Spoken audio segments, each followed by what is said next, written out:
The year was 2247, and Earth had finally made it into the big leagues.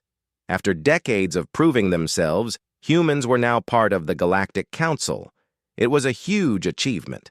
The galaxy knew humans as traders, diplomats, and explorers. Most alien species thought humans were nothing special.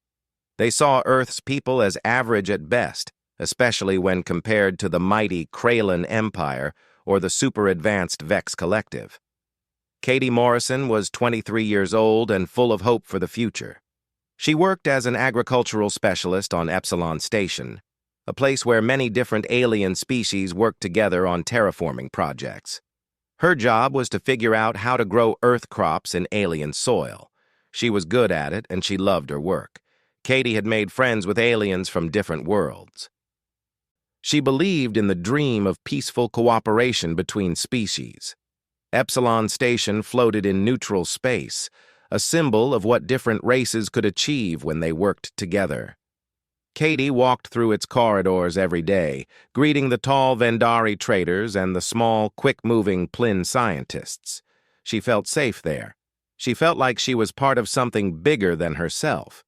Commander Jake Sullivan was having a normal day on patrol near the Outer Rim.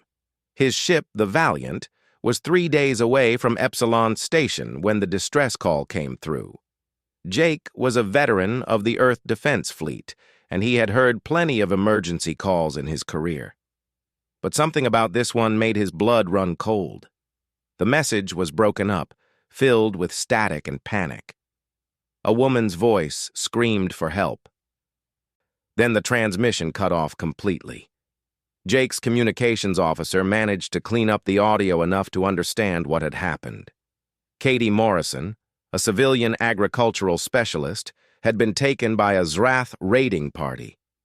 Jake felt his stomach drop. Everyone in the fleet knew about the Zrath. They were slavers and torturers who operated in the lawless sectors beyond council control. The Zrath were a species that enjoyed causing pain. They captured other beings and made them suffer for entertainment. Their leader, Warlord Krex, hated humans with a passion. He thought Earth's people were weak and soft. He believed humans had no right to stand among the great civilizations of the galaxy. The Valiant pushed its engines to maximum speed, racing toward Epsilon Station. Jake stood on the bridge, watching the stars blur past. His crew was silent, each person knowing what the Zrath did to their captives. No one wanted to say it out loud, but they all feared they would arrive too late. When they reached Epsilon Station 3 days later, Jake saw the aftermath of violence. 12 people were dead, their bodies still lying where they had fallen. The station's security footage showed everything. Katie had fought back when the Zrath came for her. She had screamed and struggled, but she was no match for the 4-armed aliens who grabbed her. The footage showed the Zrath laughing as they dragged her away to their ship. Jake interviewed the survivors. The other species on the station offered sympathy, but nothing more. A Vendari administrator suggested filing a formal complaint with the Galactic Council. A Vex Collective engineer shook his metallic head and said no one challenged the Zrath in their own territory and lived to tell about it. An older Plin scientist put a small hand on Jake's arm and said quietly that sometimes the galaxy was not fair. Jake listened to all of them, feeling anger build inside his chest. The Galactic Council had procedures for everything. There were forms to fill out, committees to consult, diplomatic channels to follow. The process would take months. Katie did not have months. She probably did not have days. Jake went back to his ship and sat in his private quarters. He stared at the communication console for a long time, thinking about his options. Then he made a decision that would change everything. He did not contact the Galactic Council. He did not follow the proper procedures. Instead, he sent a single encrypted message directly to Earth.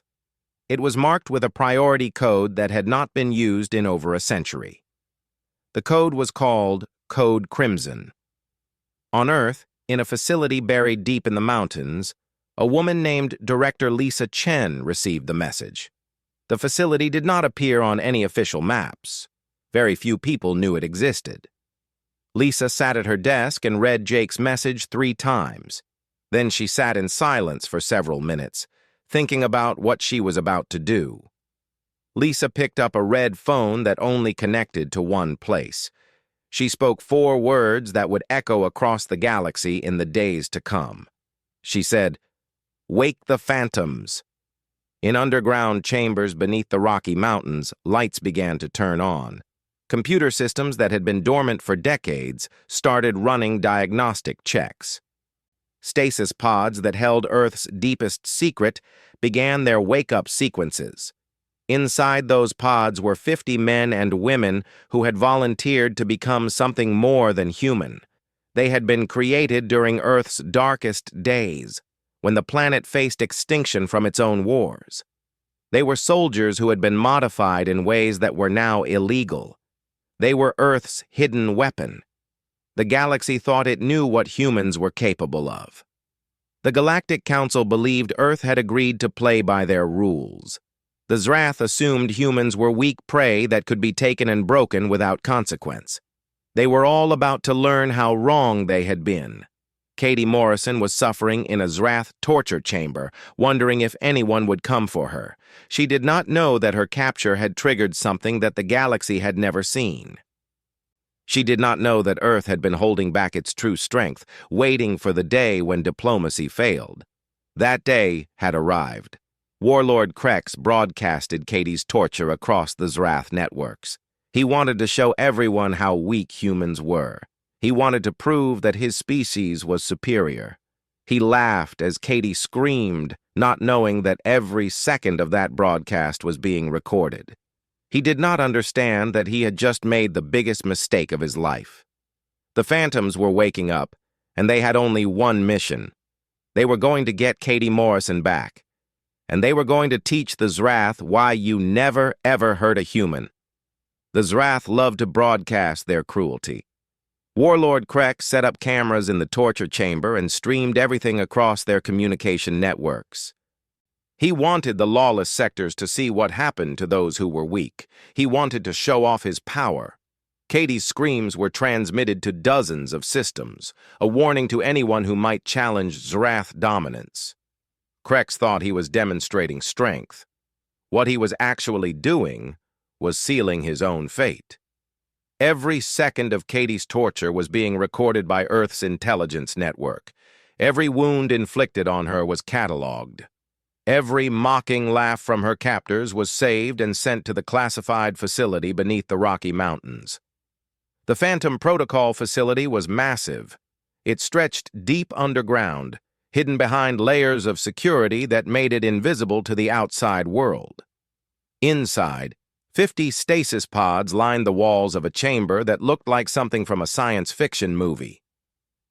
Each pod held a person who had volunteered to give up their normal life to become a weapon for Earth.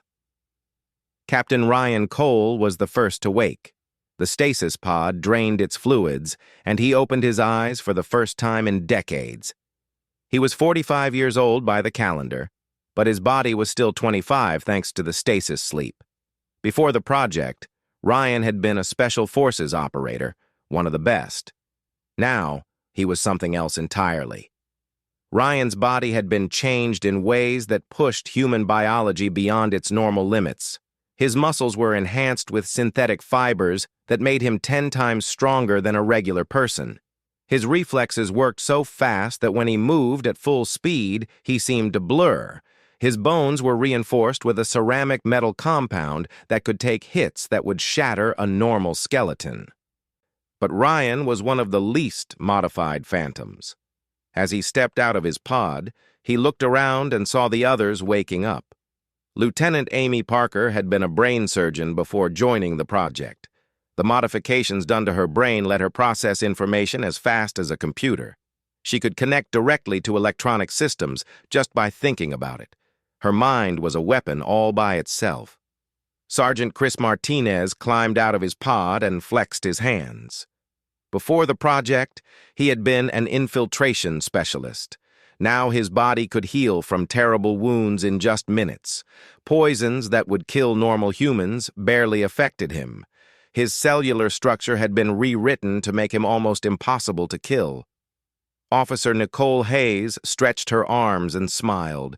She had been modified for zero-gravity combat.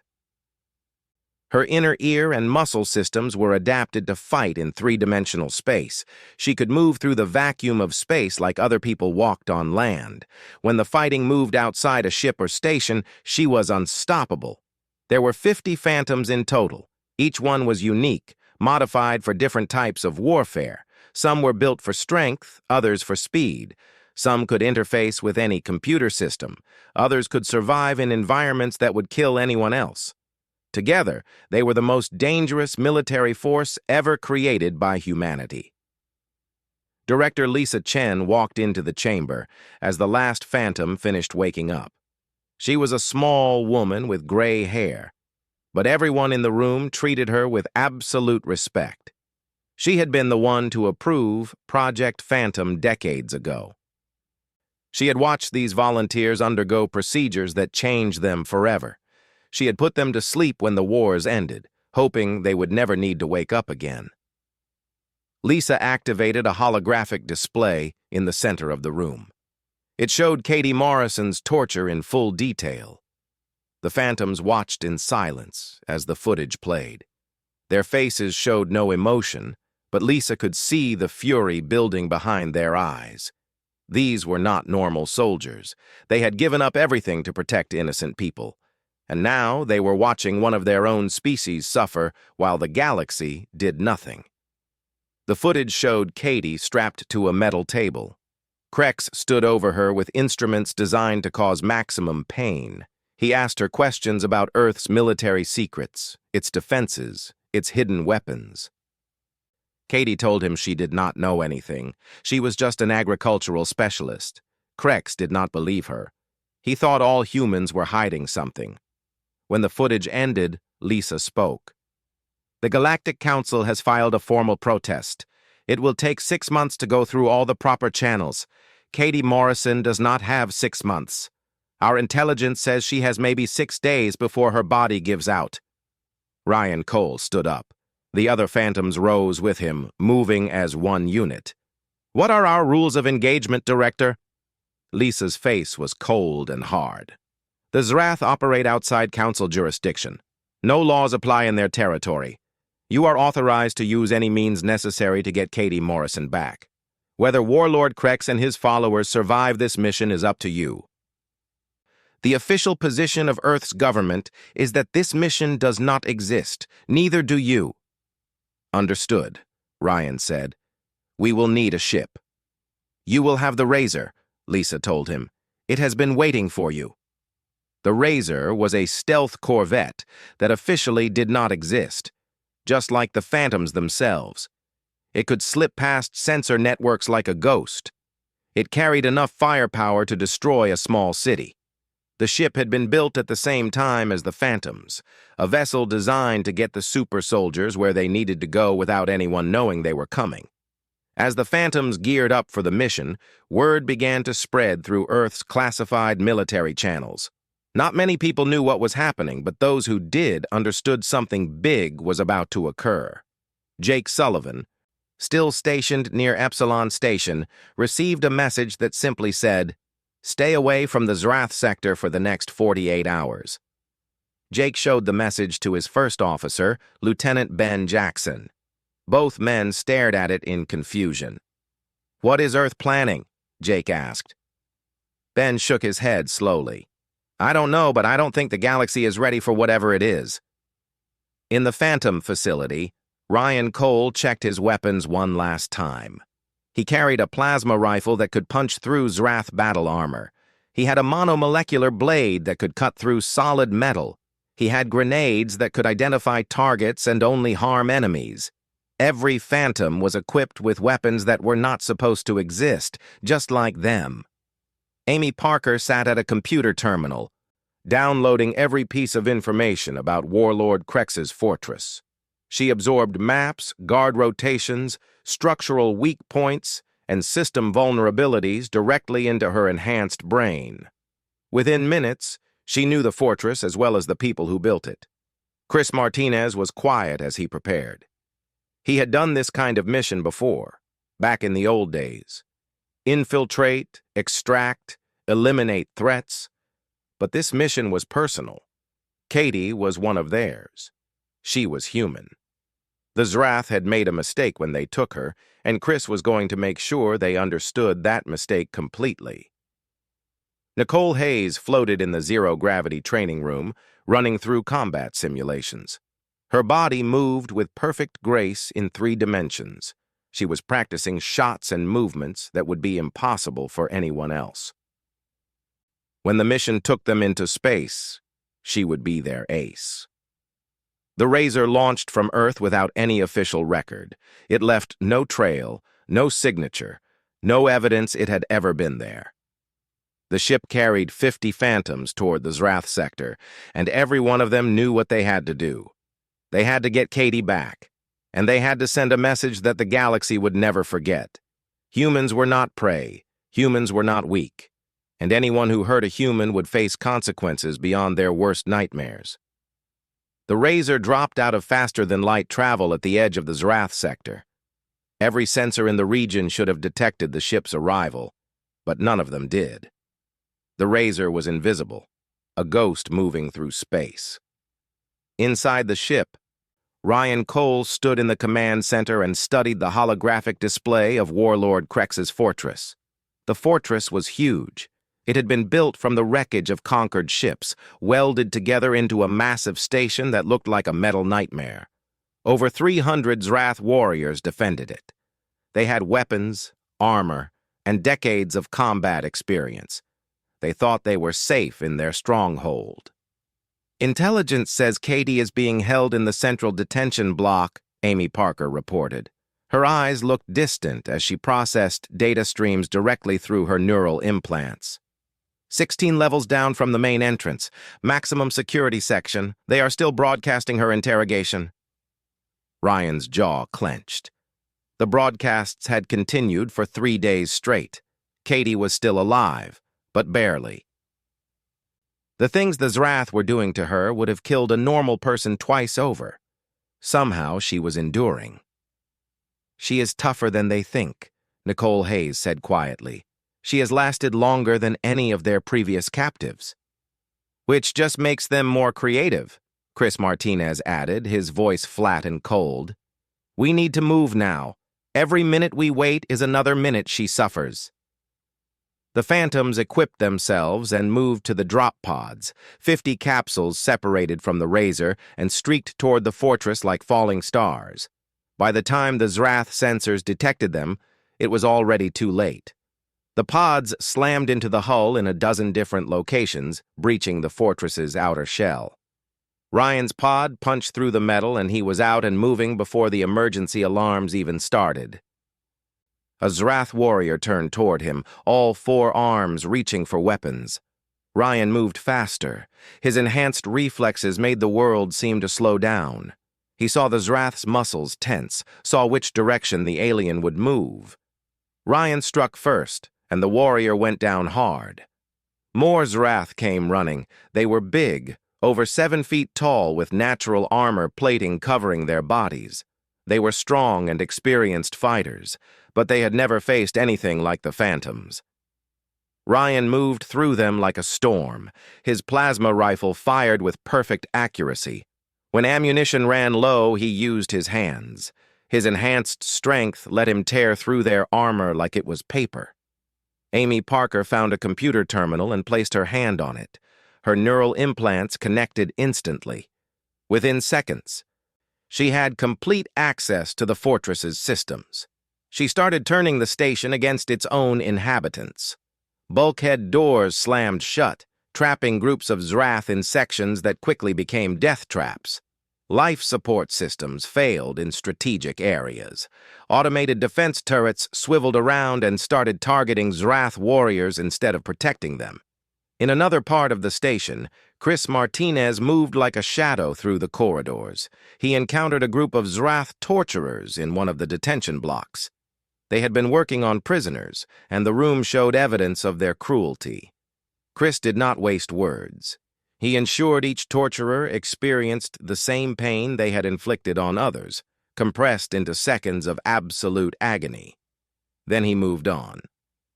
Nicole Hayes led a team through the sections of the fortress that opened into space. Zrath pilots launched from their hangars trying to defend against the intrusion. They flew into a three-dimensional battlefield where Nicole was supreme. She moved through the vacuum like she was dancing. Her weapons found targets with impossible accuracy. Zrath fighters exploded in silent fury as she carved through their formations. Inside the fortress, Warlord Krex watched his defenses crumble on the monitors. This was not possible.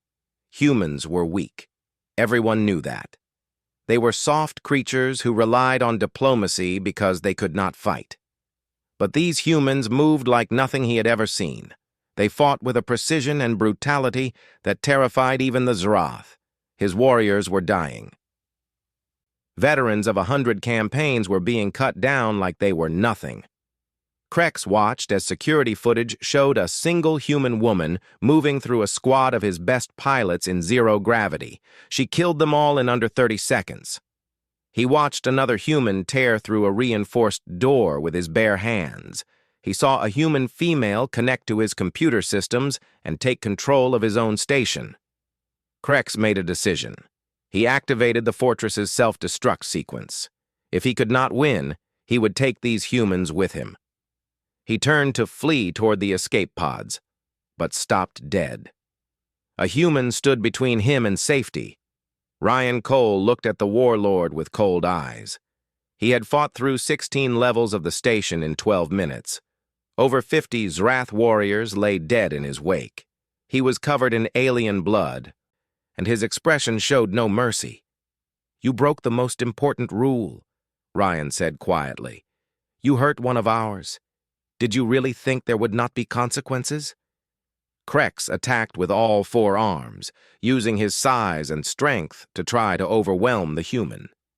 Ryan caught each attack. His enhanced body absorbed impacts that should have killed him instantly. Then Ryan struck back, and Krex learned what true pain felt like. The warlord who had tortured so many discovered what it was like to face something genuinely superior. When Ryan finally reached Katie's cell, he found her strapped to the torture table. Her body was broken in multiple places. Her face was bruised and swollen, but her eyes still held defiance. She was still fighting, even after everything they had done to her. Ryan cut her restraints with his monomolecular blade and lifted her carefully.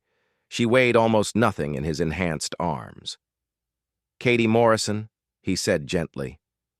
"I am Captain Ryan Cole, Earth Defense. We are taking you home." Her eyes struggled to focus on him. When they did, tears started running down her face. "You came," she whispered. "They said no one would come. They said Earth would not care about one person." "We will always come," Ryan told her. "That is the promise. No matter where you are, no matter what it takes, we will always come for our people." The Phantoms extracted from the fortress with Katie, moving back to their drop pods. Chris Martinez provided cover as they moved. Nicole Hayes cleared a path through the remaining Zrath fighters.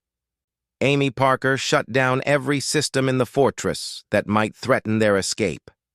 The Razor grabbed the drop pods and jumped to faster-than-light speed. Behind them, the fortress's self-destruct sequence completed its countdown. Warlord Krex had activated it in a final act of spite, not knowing the Phantoms were already gone. The massive station exploded in a ball of fire that could be seen from neighboring systems. Inside the Razor, Ryan sat with Katie as the medical team worked on her. The ship's doctor was good, but he looked worried. Katie had suffered terrible damage.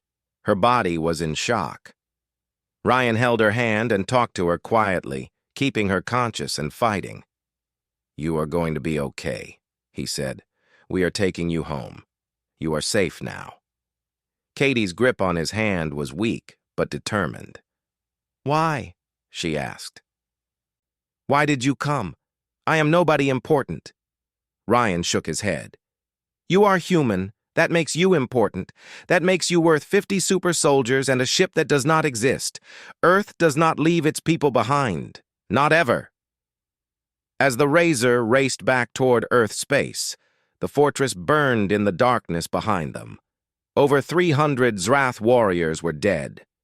Warlord Krex's body floated in the wreckage.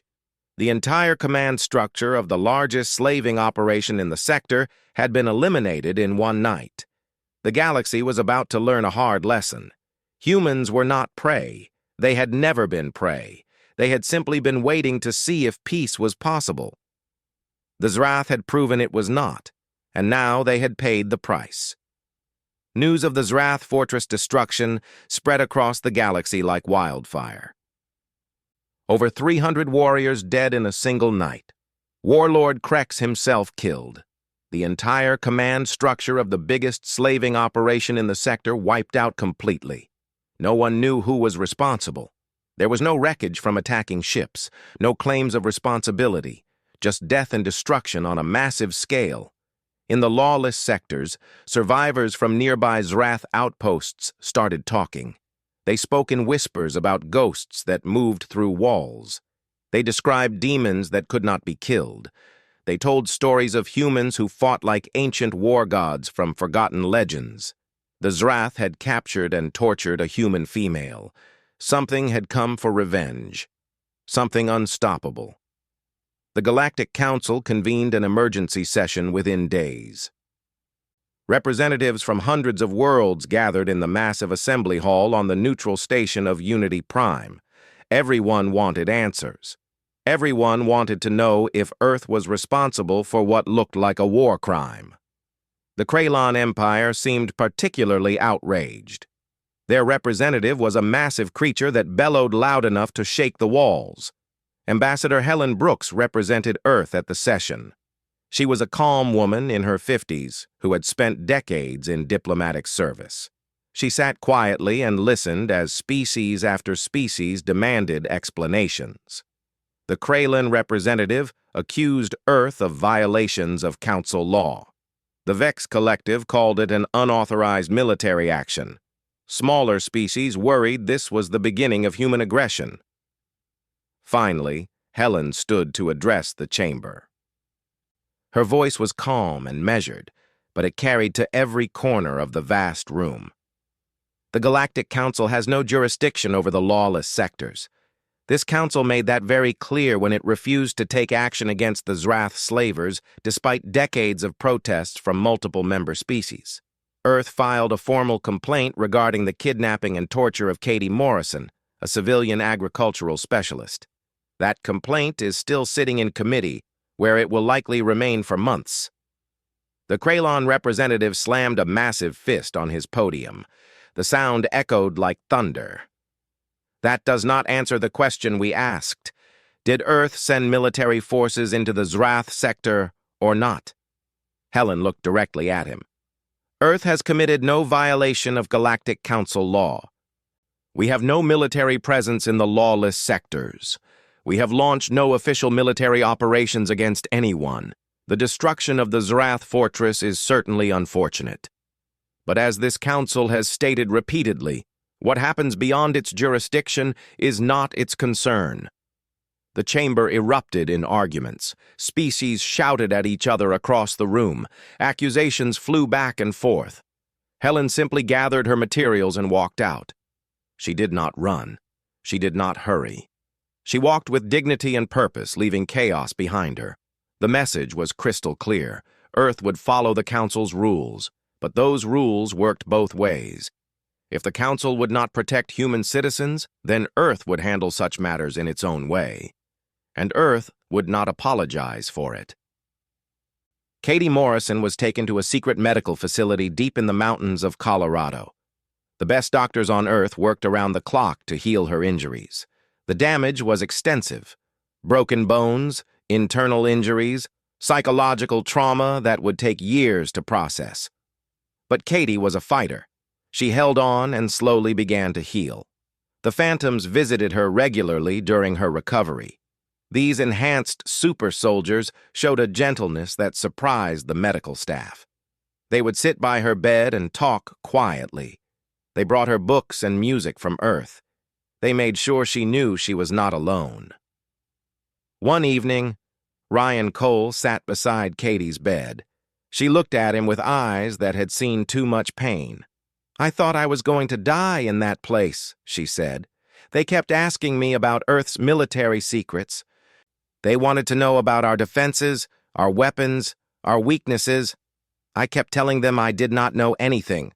I am just an agricultural specialist." But they did not believe me. They thought all humans were hiding something. Ryan was quiet for a moment. "They were not entirely wrong. Earth has always had backup plans, Katie. We learned during our own wars that peace is precious. It must be protected. Sometimes that protection requires strength that no one wants to talk about." "Are you what we have been hiding?" Katie asked. "We are one of the things," Ryan admitted. "But the real secret is not us. It is the principle we represent. Humanity learned the hard way that being peaceful does not mean being helpless. We want to live in peace with the galaxy. But we are prepared for the reality that some beings only understand force." Katie nodded slowly. "Will they come after us again? The Zrath?" "No," Ryan said with complete certainty.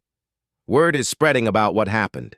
The Zrath thought they were the biggest predators in the lawless sectors.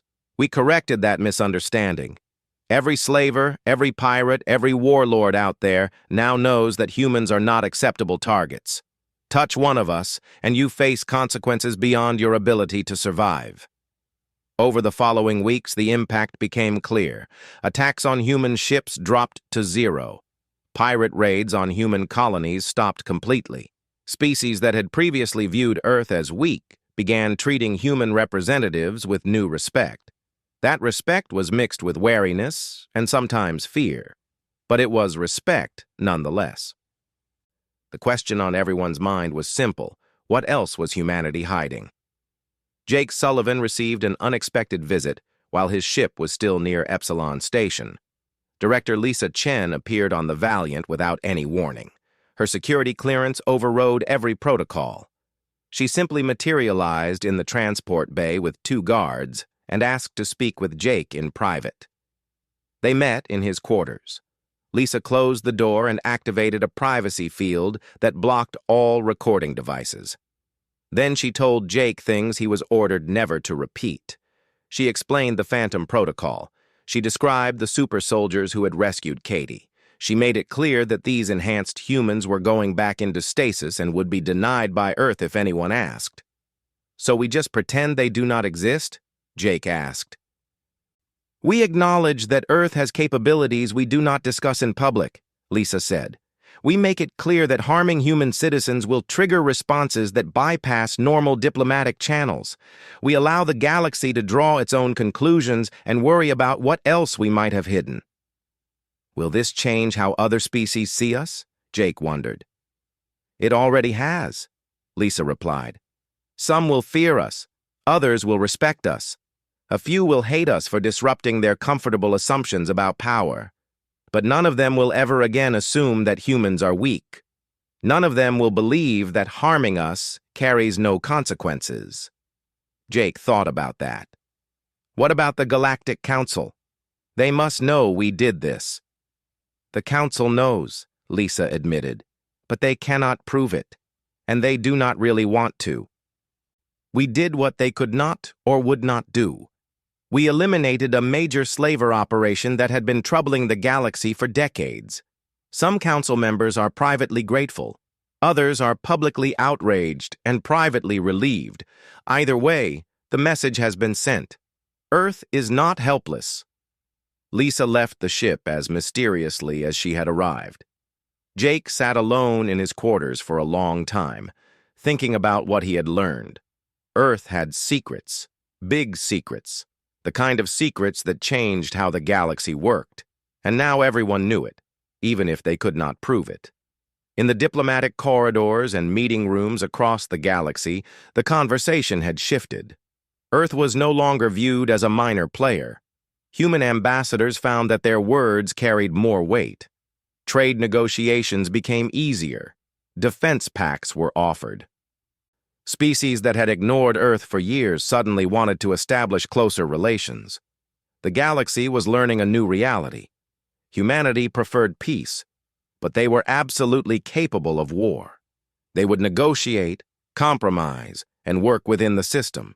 But push them too far, hurt one of their own, and they would respond with overwhelming force.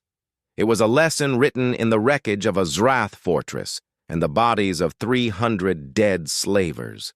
It was a lesson the galaxy would not forget. 6 months passed since the incident. Katie Morrison stood in the observation room of the Phantom Protocol facility, looking through the reinforced glass at the rows of stasis pods. Inside those pods, the 50 super soldiers who had saved her life were returning to their long sleep. She had asked to say goodbye to them before they went under again. Ryan Cole and the other Phantoms stood at attention in the chamber. They wore simple gray uniforms without any insignia or rank markings. Officially, they did not exist. But Katie knew the truth.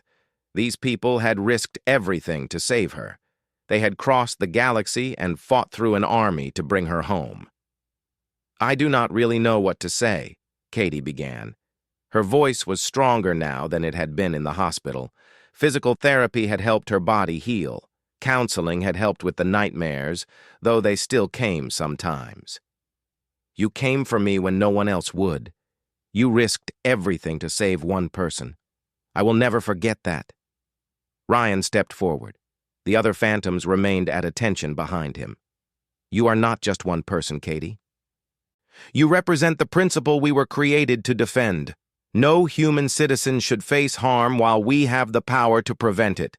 That is not politics. That is not strategy. That is simply who we are." "Will I ever see you again?" Katie asked. She knew the answer but needed to hear it.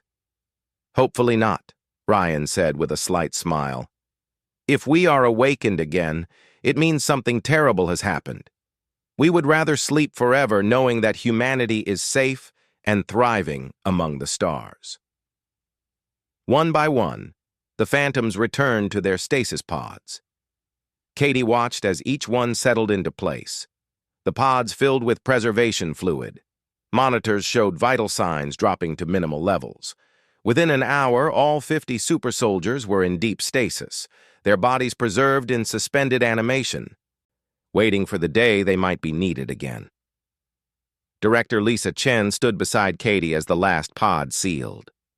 "They gave up normal lives to become weapons," Lisa said quietly.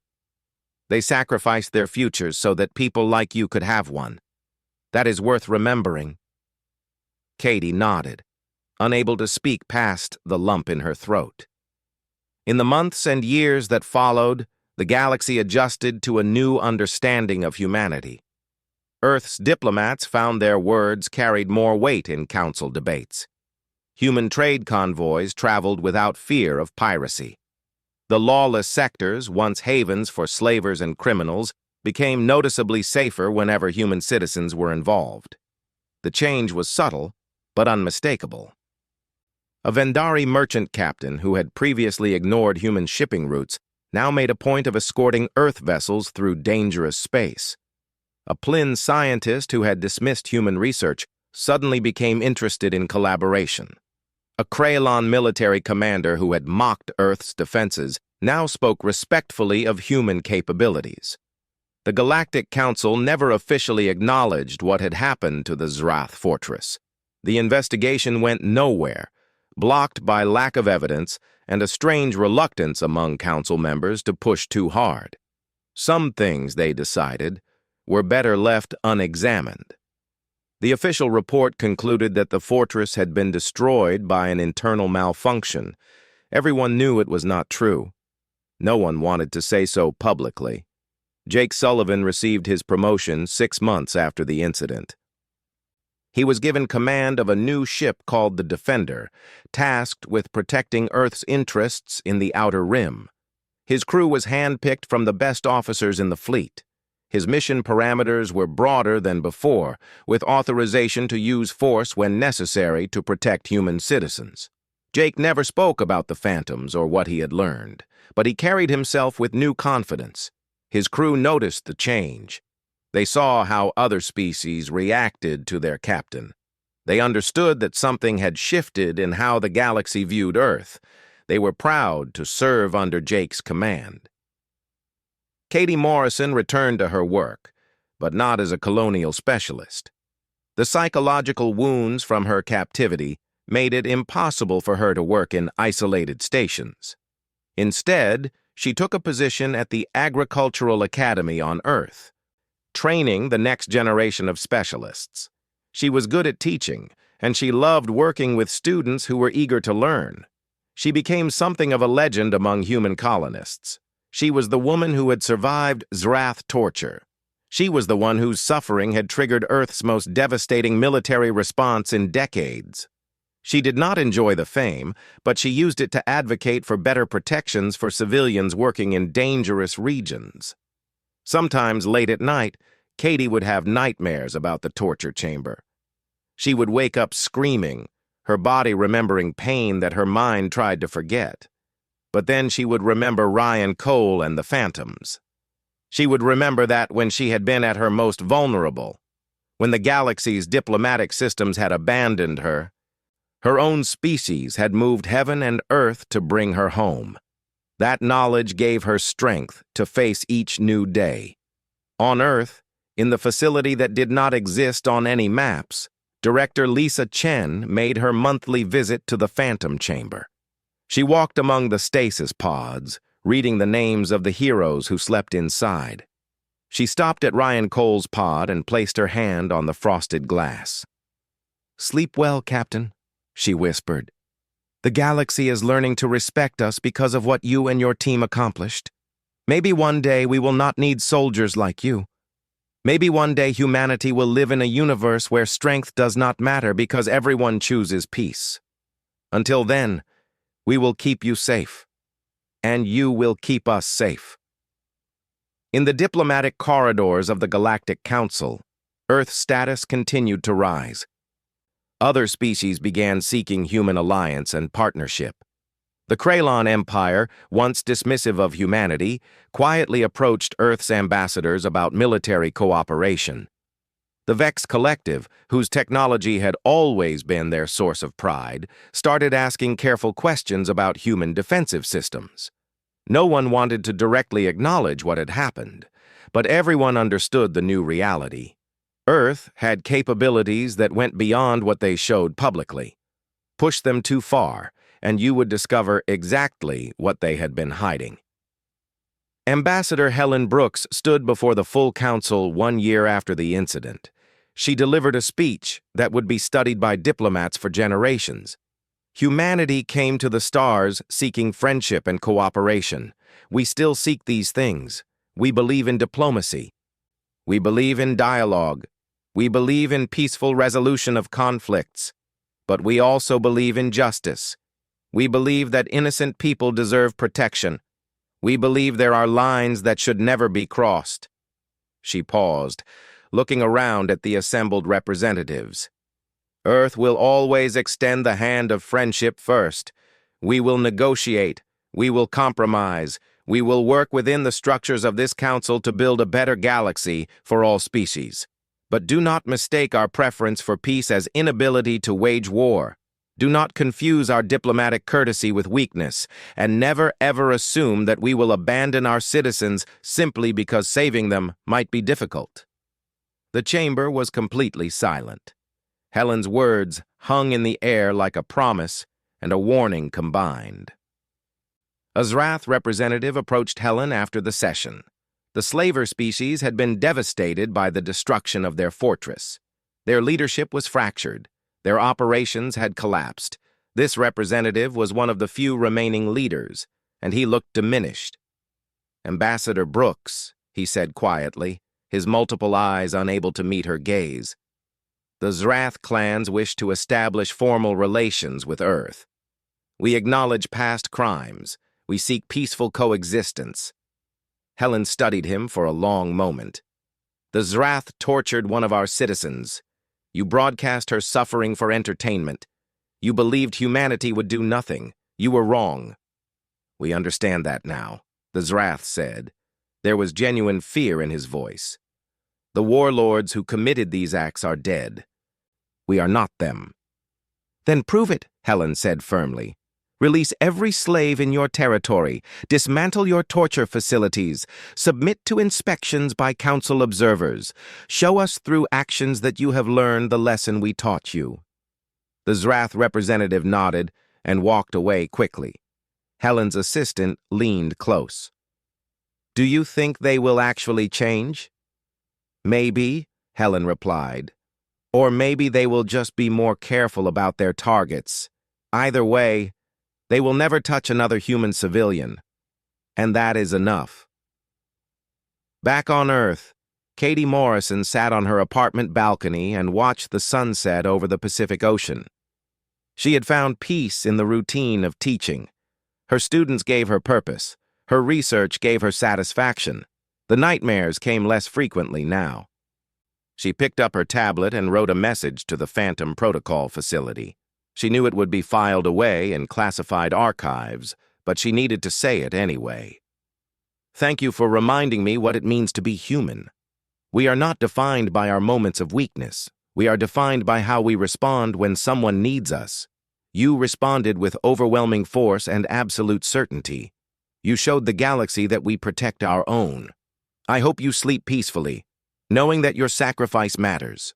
If you are ever awakened again, know that there are millions of humans like me who understand what you represent. We are all phantoms now, carrying the lesson you taught the galaxy. Humanity protects its own, always, without exception. She sent the message and returned to watching the sunset. The galaxy had changed. She had changed. But the core truth remained the same. Humanity would always protect its people, no matter the cost. And in the darkness of space, in the lawless sectors where predators had once roamed freely, everyone understood the new rules. Humans were not prey. They had never been prey. They had simply been waiting to see if peace was possible. The Zrath had proven it was not, and they had paid the ultimate price for that lesson. The age of underestimating Earth was over. A new era had begun.